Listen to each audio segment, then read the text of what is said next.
Black Magazine. I'm Angel Lee, your host, and today we have Gerald Gridiron of Gridstone Inc. How are you? I'm doing fantastic today. Yeah. I just finished a huge load of work stuff that I had to complete. Got that all completed, and now I'm here, and I just want to thank you for inviting me for this interview, and I'm ecstatic about what we can produce. No problem. Thank you. I appreciate that. Okay. Well, I want to know if you could share with us the story behind Redstone Inc. and the specific needs within the community that motivated you to start. Yeah, definitely. Well, Gridstone Incorporated really started off as trying to nurture the community and those particular students or youth I would consider as at-risk students. And so the means of starting this was constructing a group home. And within the group home, of course, we had youth ranging from first grade to seniors in high school. And that's where we kind of catapulted everything as far as what type of services and what type of need that needs to be formulated out there to help our youth. And so from there, it steamed into, okay, how can we focus when it comes to education? Because that's where it seems to be the highest need, especially not only within the Black community, but just people and youth in general. And so from there, we just always trying to be in the limelight of how can we help, how can we provide resources to people. And not only do we help people when it comes to education, but we also focus on food distribution as well. Those that may be lacking the resources when it comes to food, or even those that may be lacking the resources when it comes to acquiring some type of job to help support their family. So whatever need is out there, we try to formulate some type of strategic plan on how we can provide a needful and valuable service to the community. And you're doing a great job too, by the way. I look forward to all that you have coming. So now that you told us how you guys, it's kind of like you guys are evolving and advancing. So yes. We want to know about the advanced learning program, to the community, events that you have coming up for the future, and just elaborate a little bit more on what you guys offer, and the resources and the initiatives that contribute to the well-being of the community. Yeah, definitely. So I would say that we kind of gave ourselves a fresh restart when the pandemic started. Prior to the pandemic, we participated in No Child Left Behind, which was an government education program around the U.S. We had a very successful advanced learning program. They say tutoring, in which we were helping students to get caught up according to their competency. Yes. But it was a very successful program. And then from there, the pandemic hit. So we didn't really do anything for about 2 to 3 years in lieu of the pandemic. But when the pandemic did start, it was actually by the grace of God, because as a collegiate instructor, I was able to come home, visit my parents, and stay there while I was lecturing online. And so within that, I was helping my parents at their home church in Wasco, and in which they were giving out food box distributions to the community, those that were lacking in food resources. And from there, I thought about, well, how can we extend our helping hand to the community, because I know there's more out there that can be besides just food. So from there, I formulated an event called Wasco Care, which was in 2021, in the middle of the pandemic, because a lot of people in the Wasco community were without jobs. Unfortunately, a lot of them didn't have money, a lot of them were struggling in finance, and so I brought resources there. And it was a very successful program. It was on the news and so forth. And it was in support of the governor, or the mayor of Wasco at that time, Alex. And he supported the program. He supported me. We actually had over 35 companies looking to hire for over 120 jobs. Oh, wow. And it made the news and everything, and I paid all that out of my own pocket. Mm-hmm. But that's, as you have mentioned, involving. That's how we involve. Mm-hmm. We study the community. We study what's needed out there, and I think for any organization to be successful, you have to study the market. Yes. You have to know what is your why. You have to have a game plan because you don't want to do anything that's non-value. Yes. And so, again, I just studied, observed, opened my eyes, and inhabited what is the need out there. What is the need? That's the main thing. What is the need? You know what? There was two questions that I want to ask you. One of them had to do with the education. So, like, what are your credentials, degrees? What school did you go to for your bachelor's and your master's or PhD? Yeah, definitely. Which is a very good question because all that ties into what I'm doing now for Gridstone. So I went to Arizona State University, got my Bachelor of Science degree in Industrial Engineering, and that pertains to probably statistical analysis, forecasting, simulations, and programming all those type of scenarios. And then from there, I was working at ASU as an instructor, in which I was certifying engineers from various companies for a certification called Lean Green Belt. And while I was doing that, I was trying to take my master's at ASU as well. So I got my master's in management information systems. And now, after that, I attended Northern Arizona University where I got some certification in teaching on a collegiate level. And now I am working on my PhD, which I'm almost done in information systems. And so all of that ties into what I'm doing today for Gridstone. Right. I'm an advocate that you can't limit your skill set based upon one avenue. Like for example, I teach math at the collegiate level as far as my profession right now. I teach math and I also teach computer information systems, computer programming. And so with that, it gives you the ability to create learning management systems for education programs, just as we were able to do this past summer, the learning management system. I was able to construct that and so forth. And that takes time, but it's a really good skill set to have. And I think even within the Black community, we need people that are highly educated, giving back, so they can see how can they fit in improving our situation. And so from there, just whatever I touch, I try to be the best at it. I try to utilize it for the community, and I'm very proactive. And it definitely pays off and shows, especially with the last program that you guys did, the advanced learning program. Yes. I have to vouch my son. I have to say, he has taken off. Nice. He's homeschooled, but he had a hard time when it came to math. But now, like, he is like top in his class. Yes. He's so whatever the education is powerful. That you're learning, and the group that you have put together to collaborate to make these advanced learning programs for our kids is working. Yeah, especially with all of them. I saw something that had something to say. Yeah, and that was the fantastic thing about it. We had our end of the program ceremony, and I'm a person that likes to plan.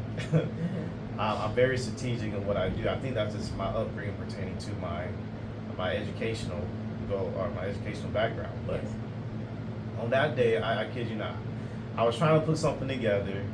I usually have like a program that I put together. I didn't have any of that together.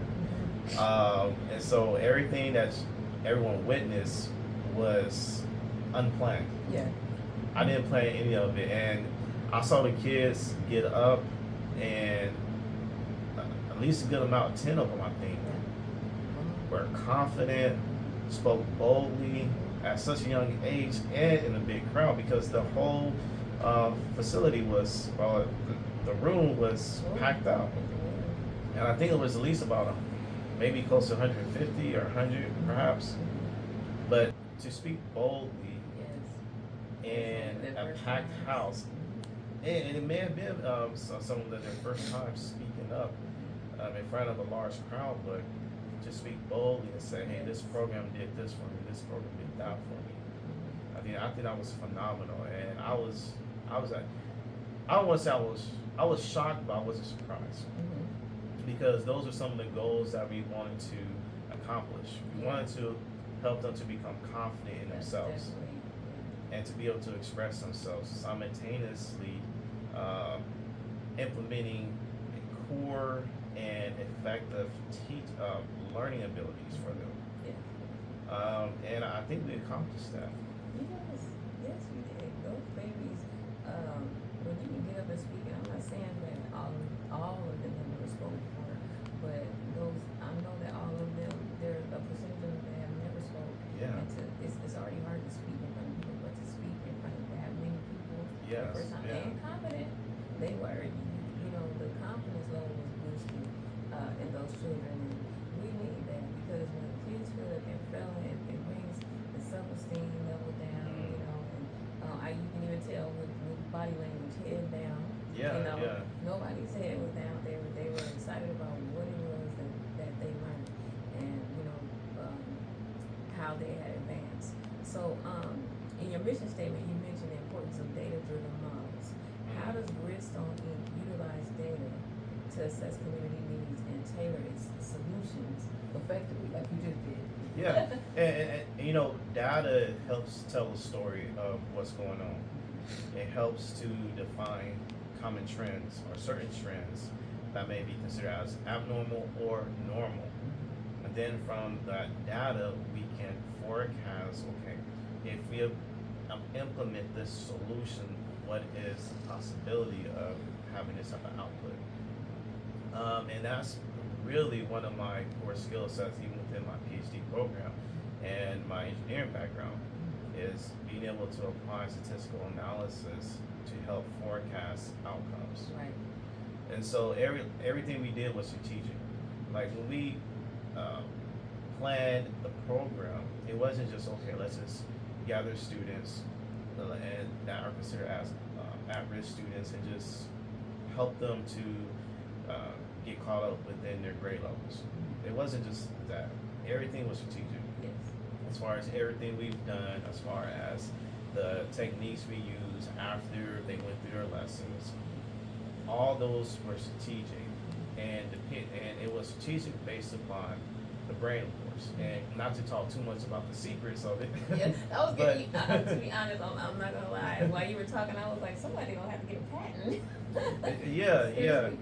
And that's the thing we do. So everything was strategic, and as you have mentioned, using these models to help when it comes to helping the kids to succeed. Yes, we utilize that. I've written a huge paper, probably about 30 pages long, pertaining to the impact that certain implementations, when it comes to absorbing information, how we can utilize that to help kids learn based upon statistical stats that Kern County made public, or the Kern County School District, they made public. And I took those numbers and I created educational models, statistical models, to forecast, well, if we do this, if we do that, what's going to be the potential output.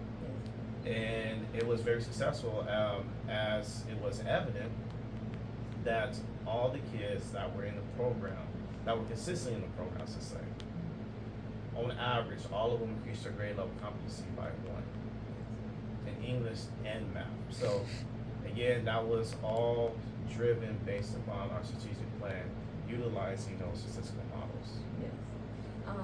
Another question I do, or you're looking into doing that. So, do you have anything planned as far as the advanced learning program beyond summer? Yes, we're actually in negotiations for certain entities. I can't mention the names. Fine. At least you're talking about it. Yeah. We are in negotiations pertaining to what can we do year round.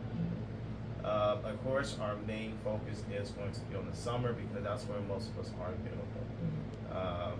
When we do all these programs, you know, all the volunteers, including myself, we do this out of our own personal time, out of our own pocket.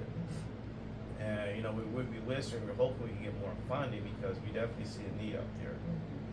But yeah, we do all this out of our own pocket. So yes, we still have to work.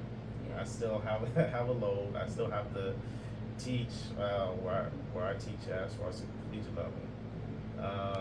And you know, I'm still doing my own personal research. So we are definitely have things planned, and just we only touch the surface of what we plan to do. We only touch the bare minimum surface, and next summer is even going to be big, 3 or 4 times as bigger. And it's going to be intentional. Yes. It's going to be intentional. We're planning to have all the kids to blow the school system out the water when they are done with our program. Yeah. They're going to blow the school system out the water. And here's another thing too. Yes. Yeah, like I kid you not, I think it was a few days ago. A parent had texted me. Well, I had reached out to her, asking how their kids doing for this academic school year so far. Yes. And she told me that her daughter is exceeding. She said she felt like her daughter is not getting challenged now. Like, and that's that's phenomenal. And that was our goal. We said we want to prepare the students to get them either caught up or to get them prepared for the upcoming academic school year. Yes. She said she felt like her daughter's not even getting challenged right now. Yes. I'm sorry. I just man, Lord, that's a blessing. Yes, it is. And that is our goal. And the reason why I say that is because you know we look at the educational programs in other countries, China, Asia, and sometimes we may think that some of these students from other countries are like highly intelligent, super smart, and they're gifted. Well, one reason why we may feel like that's because in other countries, some of their kids get exposed to calculus in junior high. Well, yeah. Here in America, a student may get lucky to get exposed to pre-calculus, and then when they get to college, these students from other countries, they've already been exposed to this type of math or this type of subjects, in which it's like a review for them, and the learning curve is a lot less than a person that's being exposed to it at a first level or a first glance. So, and that's the thing that we need to change, and that is our goal, and that's what we're striving for, and that's what we want to do. We want to change the education game. Yes, it can happen. Well, when you say it can, it will happen. Yeah, it will. It will happen. Words are powerful. I totally believe that. So, given your experience in parental advocacy workshops, could you highlight some key challenges that parents face in supporting their children's education and how Gridstone Inc. addresses these challenges? Oh yeah, definitely. It's really hard to say other than our parents really paying attention to how the education system is teaching their kids. They really have to spend time with, okay, how our kids or youth learning, and they shouldn't be complacent based upon how the system is now. Yeah, I'm not trying to knock the school system by any means necessary, because it is useful. It is helpful. But one thing about it is, Michael Jordan, he didn't become successful just by going to his school practice or the team practice. He became successful because he was doing the work outside of practice. Yeah. And that's how I analyze or put an analogy as in what parents should be focused on when it comes to education. Because at the trend of, or the rate in which youth are learning just by going to school is not enough. We are seeing from our our standardized testing scores that, especially within the Black community, only 13% or 14% are meeting expectations within Kern County when it comes to standardized testing in math. And English is 23%. And so that's like saying that if school was equivalent to just going to a sports practice, and then our youth are not succeeding, they're falling behind. But if they put in the work outside of school or outside of practice, you start to see the tipping point or the shift. And that's what parents need to be aware of when it comes to the education system. You can't just depend on the education system to give the students all that they need to know. Especially when it comes to finance, when it comes to confidence, when it comes to advocacy, we must be accountable more so than ever on how our youth are learning. So more things outside of school. Yes. Further educated. Yeah, I mean, that's true. It's a given.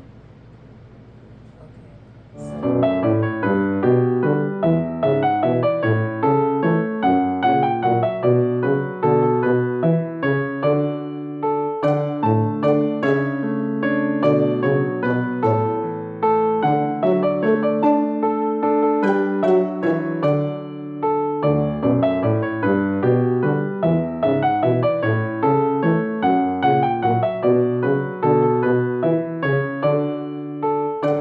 When it comes to the Blackout Entertainment, what is your plans? Yeah, definitely. So, Blackout Entertainment, of course, is founded by my brother, Gerald Gridiron. And the connection with that is how we try to create an environment to let people know that you can do this as well. So my brother puts in a lot of work into structuring Blackout, the events and so forth, and our support. And the connection again is providing a product of success. And another way of saying that is, well, what is the possibility of what we can do? So instead of youth being influenced by other things, well, they're influenced by Blackout Entertainment, which solidifies in arts and entertainment. Arts and entertainment does help the brain when it comes to critical thinking ability. And then when we add them to Gridstone, well, Gridstone is the math and English part of it, the education side of it. And so that's kind of how we link both together. Again, Blackouts with the arts and entertainment, providing an environment or a platform for people to express themselves. And then we tie that in with, of course, with the education side of it, which is Redstone. Okay, so you guys working together Yeah. to make something beautiful. Okay, so 2 more questions. Where do you see yourself in the next 5 years? And how do you relate to kids so well? Okay, so I'm gonna answer the latter question first. How do I relate to kids so well? Well, I would definitely say it's part of my relationship with God. I mean, I really can't explain it. I am myself. I'm authentic. I'm comfortable in my own skin.